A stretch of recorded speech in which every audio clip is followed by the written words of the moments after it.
African painted dogs belong to the kingdom of Animalia, phylum of Chordata, class of Mammalia, order of Carnivora, family of Canidae, and species Lycaon pictus. The related species of painted dogs are wolves, foxes, coyotes, and jackals.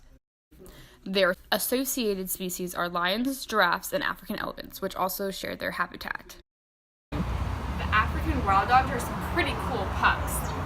They are most notable for their large disc-like ears and their splotchy bodies. The large ears capture the sound so they can have excellent hearing.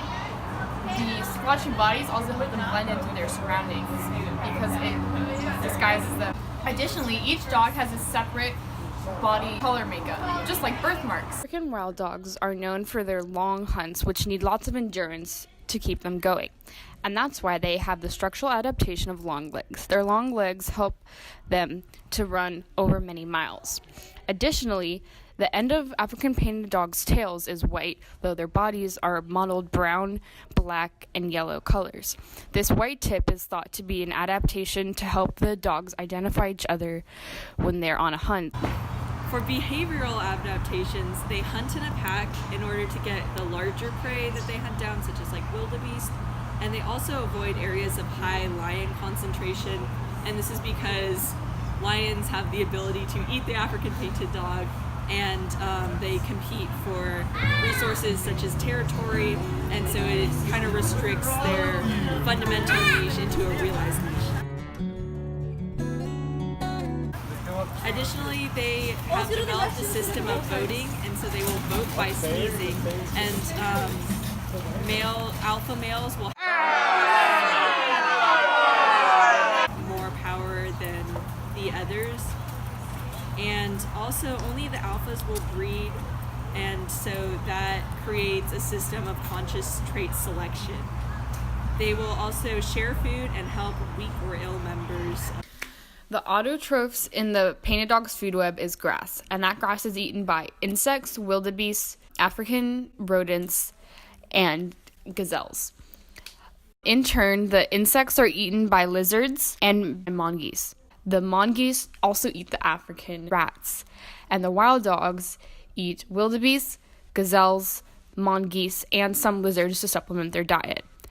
African wild dogs can be eaten by lions and some hyenas. African painted dogs are also hypercarnivorous, and so they have around 42 teeth, including premolars that are much larger than in other canines, allowing it to consume large amounts of meat and bone.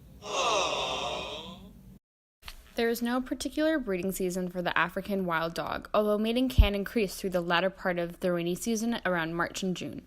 After a gestation period of around 70 days, the female gives birth to a litter of 2 to 20 pups when they reach maturity between 12 and 18 months.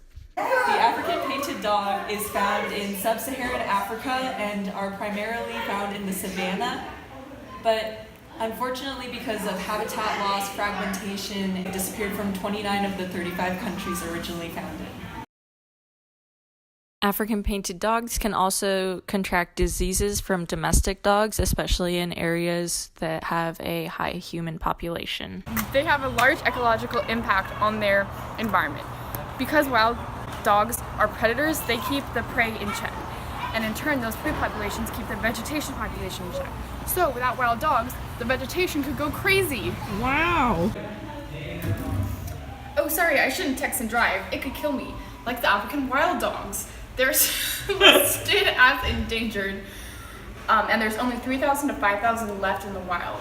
That's the same amount of African wild dogs as there are employees in the BSD school district, or people who worked on Iron Man. Northern Rangelands Trust in Kenya brought together multiple communities whose livelihood depends on the success of their livestock, and they would kill off the predators, including the wild dog, in order to protect their livestock. And so the Northern Rangelands Trust offers compensation for any livestock that are attacked by carnivores, and in turn, this helps with their conservation. One good example of zoo welfare is in the new litter of pups they had.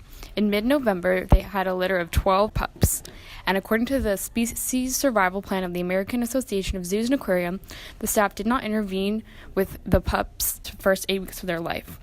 Otherwise, the interference would have been detrimental to the species because the mothers need to work on their own. At their first checkup, the pups got weighed, measured, and a whole health check.